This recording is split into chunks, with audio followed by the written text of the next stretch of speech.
What's going on, everyone? Welcome to the Tuesday, December 26th edition of the NBA Lineup Generator video. I hope everyone had a great holiday, had a good weekend, and we're back with a 9-game NBA slate today on DraftKings, 7 games on FanDuel. FanDuel cut off the two 10 p.m. Eastern games, so we don't have the Kings game. We do not have the Clippers game.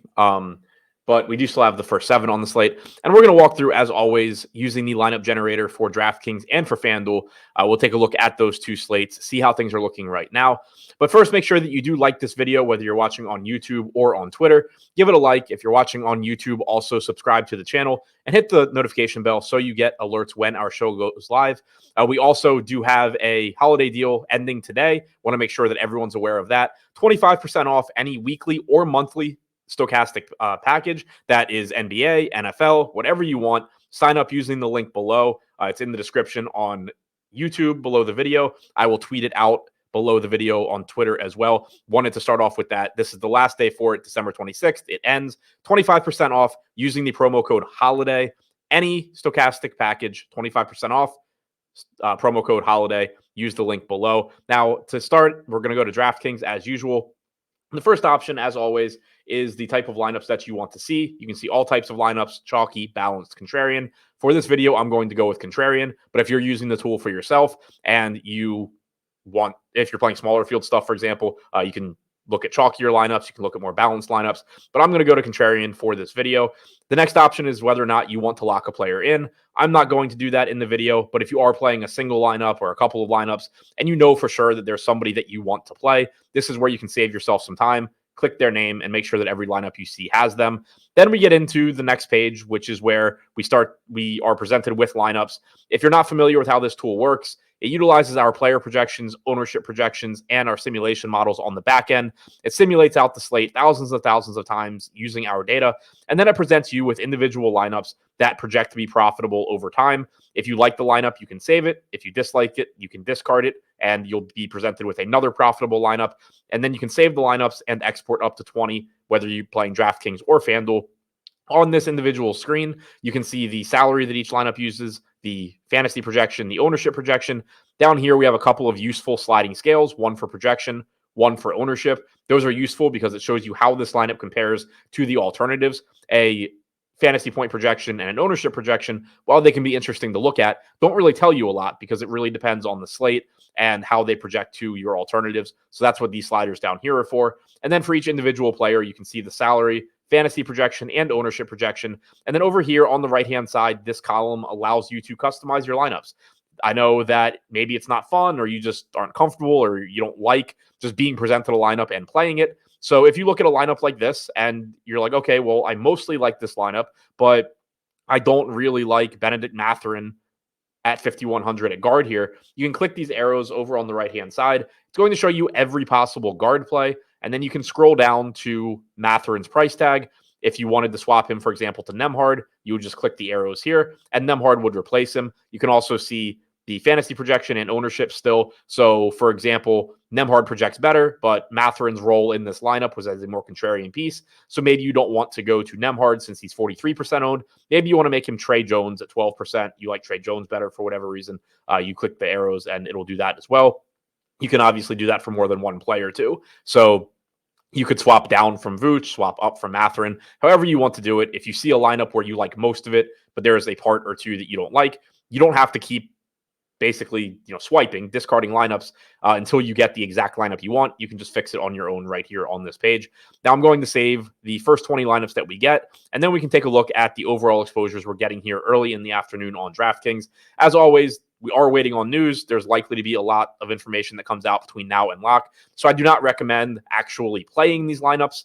I don't recommend trying to match these exposures or anything. This is just an early look at the slate and a look at how to use this tool. I do recommend using the tool for yourself. You can sign up using the link below. You can use that holiday promo for it, or you can just pay the $14.95 per week and use the holiday promo somewhere else, however you want to handle that.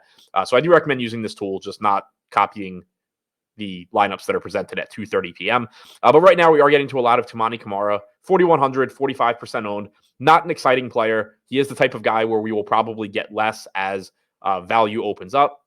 but he is playing enough minutes at this price tag on this slate that he looks like a pretty useful piece. We do actually have question marks on the Blazers as well. DeAndre Ayton is questionable, doesn't have a big impact on Kamara, but Shadon Sharp is also questionable. That could open up some more playing time if he is out again. We're getting to 40% of $7,800 Kobe White in a favorable matchup against Atlanta. He's just playing really big minutes. We've seen increased or improved shooting from him. Nikola Vucevic is also questionable. If he's out, that would potentially open up a bit more usage for White.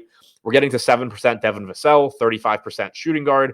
Buddy Hield at 6,100, showing up 35% of the time. Tough matchup for him, but he is just a useful price tag, useful positional eligibility. He probably comes down a bit as we get more value on the slate, but right now he looks useful. Jalen Smith played the bulk of the backup center minutes behind Miles Turner last game, so he is showing up as a quality value at 4,100. There is risk there, but again, right now, not a ton of value. He is a good point per minute guy. Tough matchup against Houston for both Hield and Smith as well. On the other side of that game, we have Alperen Şengün in 30% of the lineups I selected. Very happy to get to as much of him as I can. $8,700 price tag. Fast-paced Indiana team that does not play much defense, and Şengün can take advantage of that, both as a scorer and as a playmaker. 25% Jose Alvarado, very likely to disappear by lock. Not likely to play a ton of minutes, but he is cheap, and we don't have much value. Franz Wagner, 7,900, showing up 25% of the time in a fantastic matchup against Washington.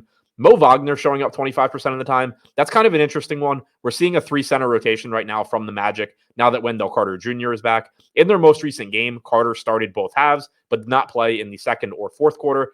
Wagner backed him up, and then Goga closed the game. I don't really have any confidence in the playing time for any of the Magic centers, but it is a good matchup. If Wagner were to run good on minutes, then he does have a ceiling, but very, very risky play. Javon Carter is in the same bucket with Alvarado. Looks like a decent value right now. Hopefully and probably will not be something we have to worry about by lock. Nikola Vucevic showing up 20% of the time in a good matchup against Atlanta. As I mentioned before, he is questionable. If he is ruled out, Andre Drummond becomes one of the absolute best plays on the slate. But if Vooch plays, he himself does look good at this price tag. And then $5,100 Benedict Mathurin with no Bruce Brown. We didn't see a lot of playing time from Mathurin last game, but Brown's absence does open up the potential for Mathurin to play more. We saw him play less than Nesmith. We saw him play less than Andrew Nembhard. Certainly not a safe play, but he does have upside at 5,100. Now we can switch over and take a look at FanDuel. But before we do that, again, a reminder, this is your last day to sign up using the promo code HOLIDAY. Use the link in the description below, whether you're watching on YouTube or on Twitter. You get 25% off any Stokastic package using the promo code HOLIDAY. That is available for the rest of today, so make sure you do that. That includes the lineup generator if you want to check that out.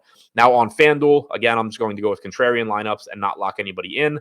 I'm going to save the first 20, and we should get pretty different exposures, especially since FanDuel doesn't have 2 games on the slate that DraftKings did. And at the top, we have Patrick Williams showing up 60% of the time. Good matchup for him against Atlanta. Very fair price tag at $5,700. We have Devin Vassell at a pretty inexpensive $6,400 price tag, showing up 45% of the time. Victor Wembanyama is also questionable tonight for the Spurs. If he's out, that could certainly open up even a bit more production for Vassell. Kobe White at 7,800, showing up 45% of the time. We have Jabari Smith showing up 40% of the time at 7,300. Tari Eason is available tonight for the Rockets, but we did see 37 minutes from Smith last game, even with Eason active. Eason's presence does make Smith riskier because you will get some games where Eason plays well and it cuts into Smith's minutes, but he does still certainly have the potential to play a lot. Now, here's a big difference from the DraftKings side. We are getting the 40% John Morant at 10K. He's relatively expensive, but he's been playing big minutes since he came back. He is facing New Orleans tonight. He obviously is a fantastic option if you can find the salary. 35% Herb Jones showing up on the other side of that game. Just a cheap price tag for him. We do also have Q tags on Cody Zeller and Larry Nance. If they're both out, maybe we see a little bit more small ball from the Pels, which would be beneficial for Jones as well. Jalen Johnson is expected back tonight for Atlanta. If he does return, it remains to be seen if he'll be on a minutes limit. If he starts, I assume that he is not. He is questionable, I should say. So not expected back. I guess probably wasn't the best way to word that, but it seems likely that he is going to be able to play tonight. It was not a lower body injury. So if he is back and starting, this $5,600 price tag is going to look very good. Although it's a huge pace down spot against Chicago. 5,600 is a nice price tag if he's starting. Nembhard only 4,600, drew the start in place of Bruce Brown last game, played 36 minutes. I don't expect that level of playing time again, but he is very inexpensive. We have a $7,600 Franz Wagner, $300 less than he is on DraftKings in that great spot against the Wizards. Alex Caruso and DeMar DeRozan in favorable spots against Atlanta. And then Buddy Hield rounding things out, 30% of him at 6,200. That's all I have for you in this video. Thank you for checking it out. Do not forget to sign up using the link in the description below and use the promo code HOLIDAY for 25% off the first month of any Stokastic package that you want. NBA, NFL, doesn't matter. Sign up and get what you want. Other than that, good luck on your lineups tonight, and I'll see you back here tomorrow.